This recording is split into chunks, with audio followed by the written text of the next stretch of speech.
For the last 2 days, I have pretty much consumed every mainstream review and piece of discourse surrounding Crimson Desert. Some of these takes are genuinely shocking to me. Because did we all even play the same game? Polygon titled their piece, and I am not paraphrasing, "After 20 hours, Crimson Desert's massive open world hasn't shown me a single interesting thing." IGN's reviewer put in over 110 hours and provisionally landed on a 6 out of 10. Jason Schreier played a few hours and wrote on Blue Sky that it felt like a game designed for people who just want to consume content. And sitting here with 15 hours in, having barely scratched the surface of the map, we did not play the same game. And to understand why, you need to understand what kind of player I am. And if you clicked on this video, I have a feeling you might be exactly that kind of player too. What I have been chasing for years is the classical warrior fantasy. A world that takes beauty, danger, and human nature completely seriously, without irony, without modern political agendas being smuggled into every character and story beat. A knight who looks like a knight. A world that feels genuinely dangerous. Characters who behave like people shaped by their circumstances, rather than symbols shaped by an agenda. Fantasy before the industry decided fantasy needed to be fixed. And I kept almost finding it, and kept coming up short. Kingdom Deliverance, too grounded, too historical. The opposite direction entirely. Dragon's Dogma 2, close in spirit, but the combat felt slow, and the characters looked kind of ugly to me. I know that is shallow, but I do not want to play as an ugly character. I just don't. And I think more people feel that way than are willing to admit it. Souls games are everywhere, but Souls is a completely different fantasy. The embattled survivor clawing through a hostile world is not the same as the lone warrior who walks into every room already owning it. Valhalla never quite arrived. Where Winds Meet, I love deeply. I've written entire essays about it. But it is wuxia, Eastern in its bones, a different fantasy entirely. What I am describing is not a personal preference. It is a genre that used to exist and got pushed out.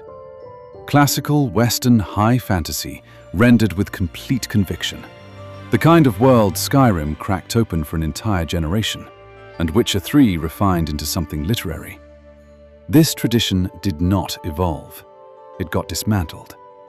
Studios entrusted with it started optimizing for other conversations. The world that used to feel foundational to the genre became genuinely, structurally rare. And at some point, without really deciding to, I stopped expecting it to come back. I made peace with it, the way you make peace with something you loved that you have accepted is gone. Then Crimson Desert launched, and I've been losing my mind ever since. The same outlets that spent years cheerleading the dismantling of Western fantasy into something unrecognizable have looked at Crimson Desert and called it generic. This game, generic. Think about what the last several years of Western high fantasy actually delivered.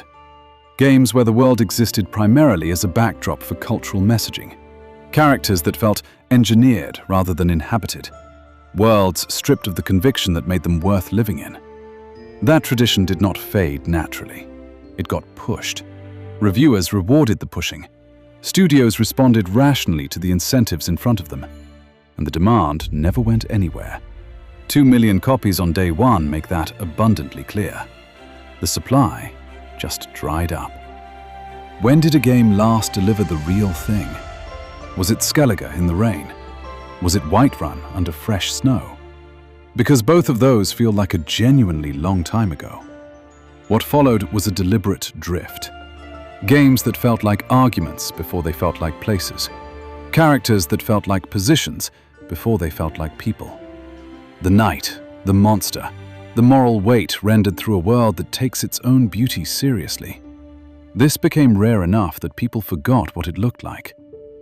And now, Crimson Desert arrives. A world where the beauty is unapologetic, the danger is real, and nobody stops the scene to explain what you should think about it. I am adventuring as a knight under a completely dark open sky, with nothing overhead but the Milky Way and the moon, red poppies at my feet, in a world that carries on completely indifferently to whether I am paying attention to it.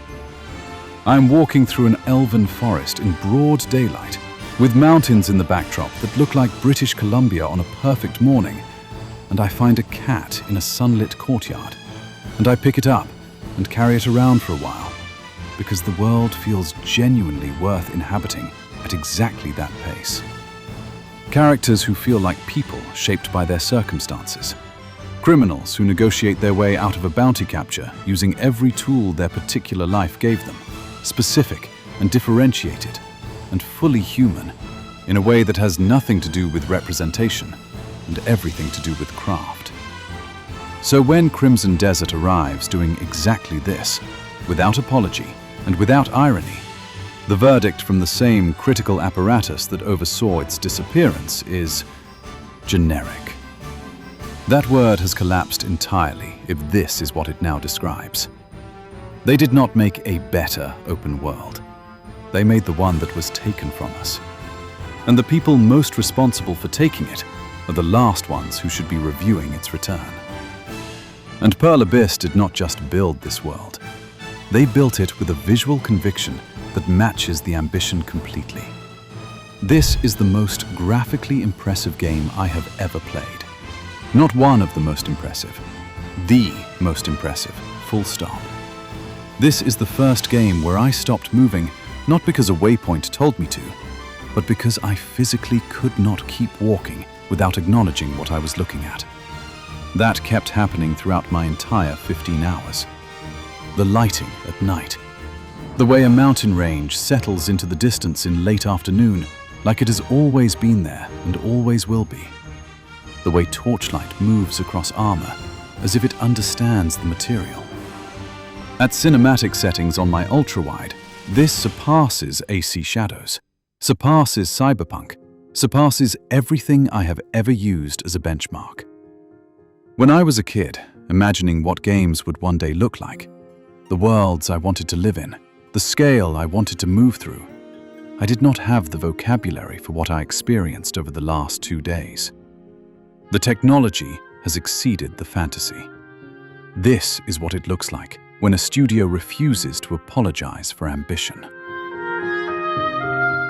But Pearl Abyss did not just bring that ambition to the visuals, they brought it to every system underneath them. And that is where the discourse gets interesting. Because the same ambition that made this world visually staggering is exactly what certain reviewers called a flaw. Game Informer called it over-designed. IGN called it a jack-of-all-trades. Eurogamer's reviewer, and I want you to actually sit with this, called it Prestige Candy Crush. The most technically ambitious open-world game of the year. Prestige Candy Crush. And across the wider discourse, the same phrase kept appearing, deployed like an insult. Single-player MMO. As if that settled the argument. As if MMO was a dirty word. I want to push back on that. Hard. Because people have forgotten what MMOs were. Not what they became, but what they were. EverQuest, World of Warcraft, Guild Wars. There was a period in gaming where these worlds were the most alive, most immersive, most genuinely transporting experiences the medium had ever produced. You did not just play them, you lived in them. They had economies that ran without you, communities that formed organically, a sense of history and scale and consequence that made you feel, sometimes overwhelmingly, that you were somewhere real. For a generation of players, these worlds were not games. They were the first proof that a virtual place could matter, that you could belong somewhere that did not physically exist. That feeling, I do not think people who did not experience it at its peak fully understand what it meant. And here is what those same players know that the critics seem to have forgotten. The single-player open-world genre did not invent that feeling. It inherited it. Morrowind, Skyrim, Witcher 3.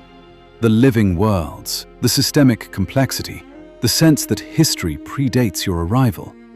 All of it came from MMOs first. Western studios took those ideas, wrapped them in literary ambition and familiar aesthetics, and the critical apparatus celebrated them as masterpieces.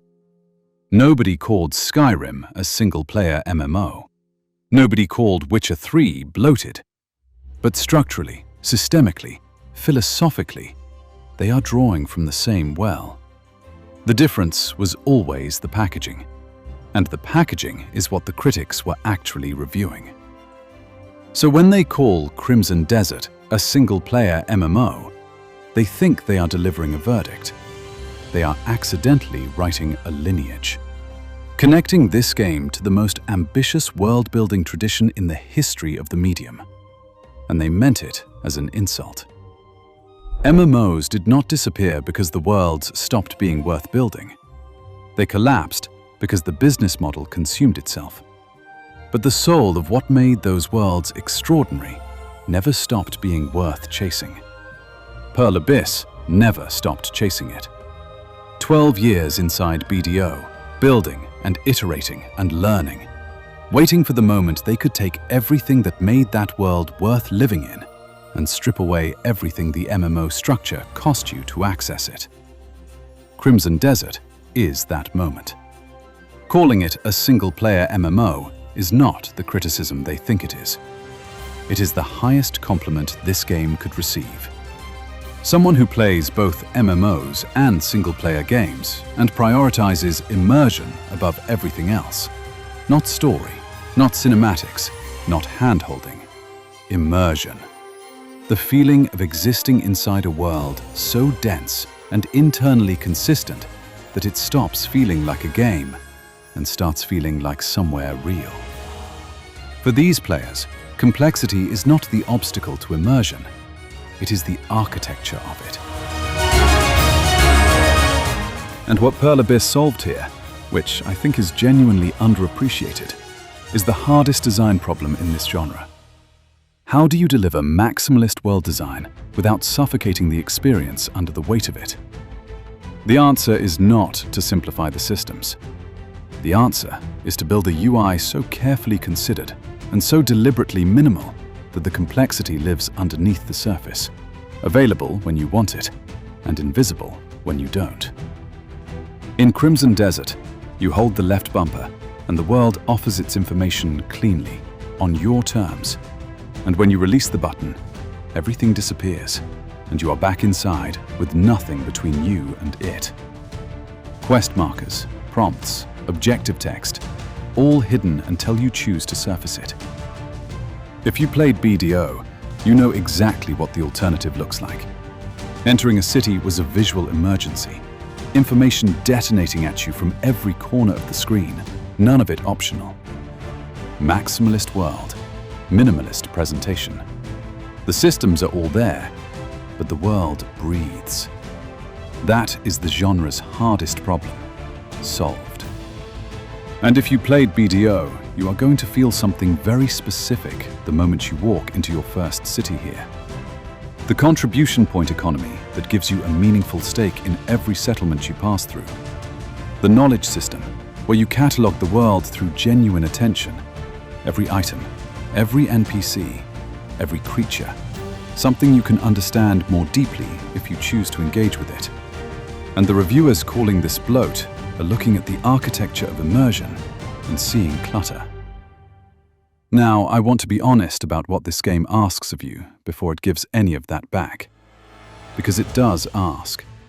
And it starts the moment you pick up the controller. In every Western game you have ever played, A is jump. Simple, instinctive, 20 years of muscle memory behind it. In Crimson Desert, A is jog. Double tap A and it becomes sprint. And what used to be jump is now something else entirely. A traversal button that combines climbing, vaulting, and vertical movement into one input that interacts with the environment rather than just leaping above it. The first couple of hours, I genuinely thought something was wrong. The controls felt like they had been designed by someone who had never played a Western game in their life. And then I made a decision. Instead of complaining, I tried to understand why. And once I understood why, I could not unsee it. This game is sprint heavy. You are constantly moving across vast open terrain, constantly closing distance, constantly on the go. Sprint needs to be the most instinctive input you have, the one your thumb reaches for without thinking. So it lives on A. And the climb and jump being combined into one traversal button makes perfect sense the moment you understand that in this world, you are never just jumping over something. You are interacting with it, scaling it, passing through it. The button does not launch you into the air. It connects you to the environment. Once that logic settled in my head, everything snapped into place. By hour 4, it was second nature. By hour 8, the old muscle memory was gone entirely, and this felt like the only way it could have been designed. Meet it halfway. It pays off.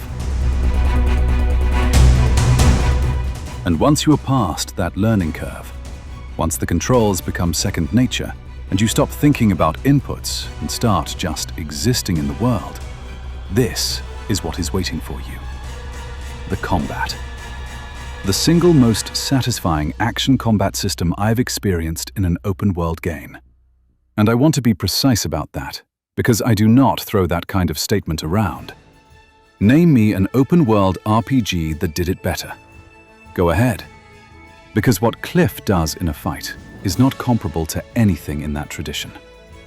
The weight of every single exchange. The way his entire body commits to every attack so completely that combat stops feeling like a game mechanic and starts feeling like something physical, something real, something with genuine consequence in every frame. The animations alone are worth talking about, and I can already see Pearl Abyss drawing from the same DNA as the warrior subclasses and the ranger from BDO, all channeled into one character, one moveset, one gloriously expressive combat language. And what makes my head spin thinking about the future of this game is imagining what happens when they bring more classes into Crimson Desert over time. The foundation they have built here is not just good. It is something worth building an entire franchise on. I keep reading the complexity complaints, and I keep finding them insulting on the game's behalf. Deep systems are not the enemy of immersion. They are the architecture of it. And nowhere is that more true than in the combat. Because once the language clicks, every fight stops being something you endure and starts being something you inhabit. Something you lose yourself inside. If you have never touched an MMO, the depth will feel like a wall at first. But if you have spent any real time in BDO, this feels immediately like coming home. Same grammar, same rhythm, same philosophy, just more polished and more free than it has ever been allowed to be. There is a genuine logic underneath every combination, a system that keeps revealing itself the deeper you go, that keeps giving back the more you put in. Crimson Desert came out 2 days ago, and I have already put in 15 hours. I'm sitting here making this video not because I wanted to stop, but because my hands are literally hurting from the controller. I zoomed out the map and realized I have barely made a dent. I've been going deliberately slow, cooking, life skills, side quests, picking up a cat in a sunlit courtyard and carrying it through an elven forest for longer than was strictly necessary. I finally killed the first boss, and even with sore hands, I already know this is a game I will be playing for years. Not because it demands it, but because I am not going to want to stop. And I keep thinking about what it took to get here. Pearl Abyss spent 12 years inside BDO, building, failing, iterating, absorbing every dismissal the industry threw at them. Bloated, Korean slop, too complex, too much. Nobody needs all of this. They heard all of it, and they kept going anyway. Then they spent 7 years turning everything that knowledge produced into something the MMO structure never allowed it to be. And when it finally arrived, 2 million copies on day one, the most visually extraordinary open world ever built, a combat system that has no equal in this genre. Pearl Abyss watched their stock drop 29% because a 78 on Metacritic told the market that ambition had failed. Let that land. 2 million people showed up on day one, and it still was not enough to protect them from the financial consequences of reviewers who spent their careers evaluating linear, story-driven, authored experiences, who took one of the most ambitious open worlds ever built and measured it against the only ruler they know, and called it a 6. To Pearl Abyss, thank you. Thank you for not listening.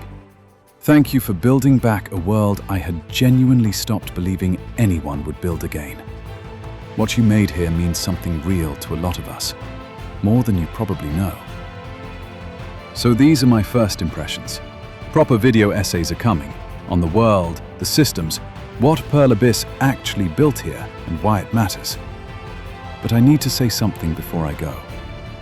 I used to believe the outrage toward games journalism on YouTube was manufactured grievance, creators farming engagement. I dismissed it the way I think a lot of us did. Then I started this channel, started researching, started participating in this conversation seriously for the first time. And what I found was not noise, it was a pattern. A critical apparatus so structurally disconnected from a massive portion of the player base that it has been quietly shaping what gets built and what stops getting built for years, without most of us even noticing. And that is when I realized that we cannot let their voice be the only one that gets heard. We need to push back, because if we don't, fewer and fewer studios will feel confident building games like this. The kind that push the envelope in technology, in presentation, in combat, in immersion, in sprawling open worlds with complex and satisfying systems. The kind that take 12 years of accumulated knowledge and genuine courage to make. The kind we have been waiting for. The players who feel what I feel about this game, who grew up in MMOs, who understand what a living world actually requires, who have been chasing the warrior fantasy for years, who have been waiting for someone to build exactly this. We are not a fringe. We are millions. And for too long, we have been invisible to the conversation that determines what gets made. That changes when we decide it changes. With our voices, with our wallets, with the conversations that happen online, in Discord servers, between friends who love games the way we love games. This has been a dream come true, and we have barely even started.